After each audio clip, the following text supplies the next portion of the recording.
Olá, bem-vindos a mais um vídeo da Hora Suave e hoje nós vamos falar sobre o que eu considero um dos melhores períodos do Homem-Aranha e o que muita gente considera um dos piores períodos do Homem-Aranha.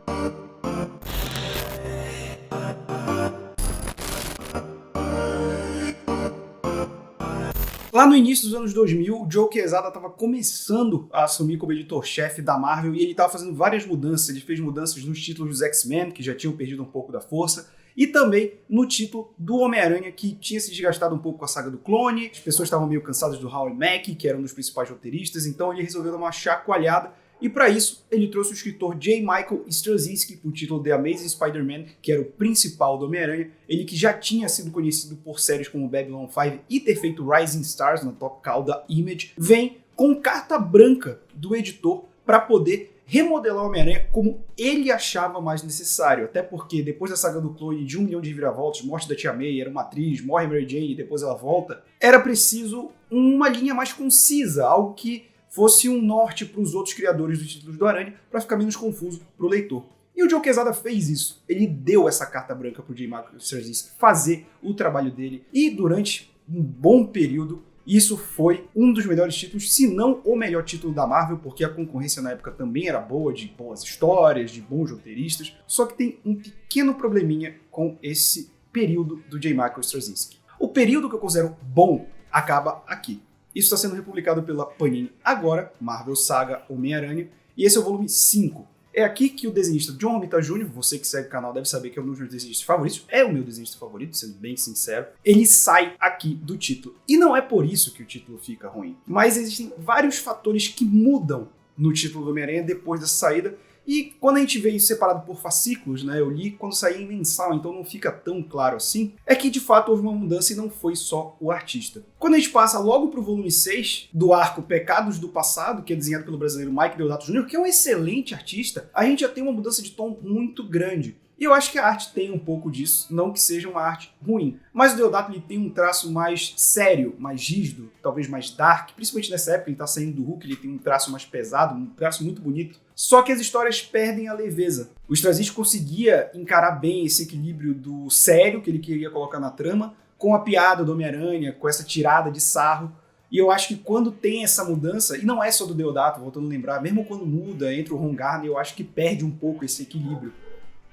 E tudo passa a ficar muito estranho. Até porque, lembram que eu falei que ele tinha carta branca bem no início desse vídeo? Aqui muda um pouco. Quando a gente chega aqui nessa saga, que inclusive tem um nome bem pejorativo dado por leitores, que eu acho ridículo, né? Quando eu tinha 15 anos eu já achava meio merda quando os caras falavam, não vou me referir, e aí ver nego de 30, 40 anos repetir isso é patético. A partir desse volume 6, Pecados do Passado, é quando o editorial da Marvel começa a interferir bastante no que o J. Michael Straczynski quer fazer. Para dar um painel para você que não conhece essa saga, Pecados do Passado é quando o Straczynski conta que a Gwen teve filhos com o Norman Osborn no passado e tal, e aí tem todo um plano do Osborn fazer eles crescerem rapidamente, enfim.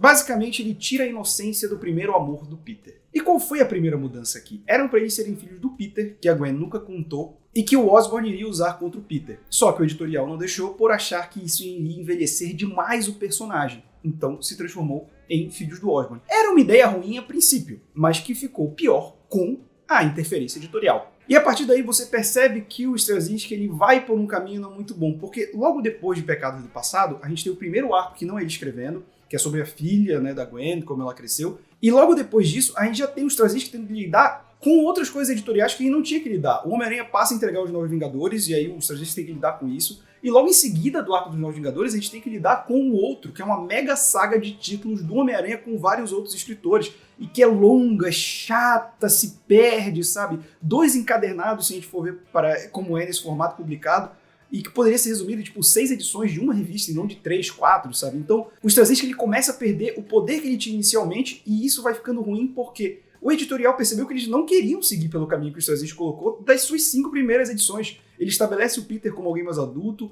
ele deixa a relação dele com a Mary Jane muito mais madura do que jamais foi, sabe? Que era uma das coisas que ele queria fazer. E aí de repente o editorial fala, não, isso é um negócio que acontece com o Homem-Aranha a cada 5, 6 anos. Tipo, o Homem-Aranha tá ficando muito adulto, tem que voltar a ser pra molecada. E ele vira esse eterno adolescente de 30 anos, com problemas de cara de 15, sabe? Que é um problema.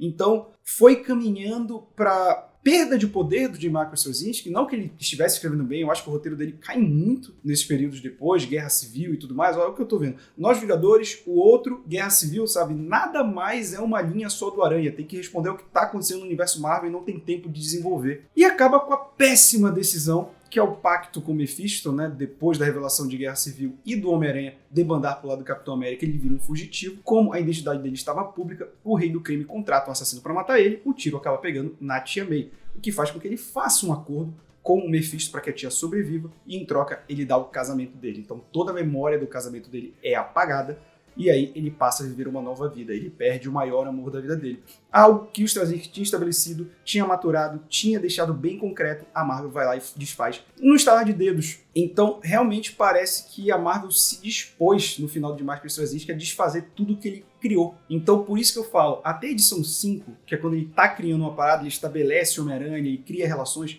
cara, top 5 fácil de melhores períodos do Aranha com roteirista, com desenhista. Do 6 até o 12, do 13, na verdade, que são encadernados, já realmente tem muitas sagas ruins ali no meio, tem pouca coisa que se salva, até porque tem muita interferência. E é muito triste ver que isso acontece, e não só com o J. Michael Straczynski, cara, com várias pessoas na indústria você tem esse relato de que uma hora parece que o editorial cansa, e não necessariamente precisa estar tendo pouca venda. Então eu deixo registrado que eu adoro as 5 primeiras edições, e depois é muito triste ver como há uma interferência que muda tudo isso, né? E aí eu queria saber de você, nosso querido espectador, qual a sua opinião sobre o run de Michael Straczynski em Homem-Aranha. Você gosta, você desgosta, uma parte você odeia, uma parte você ama? Diz aí o que você acha pra gente aqui nos comentários, deixa o like, ativa o sininho, compartilha com todos os seus amigos e até a próxima.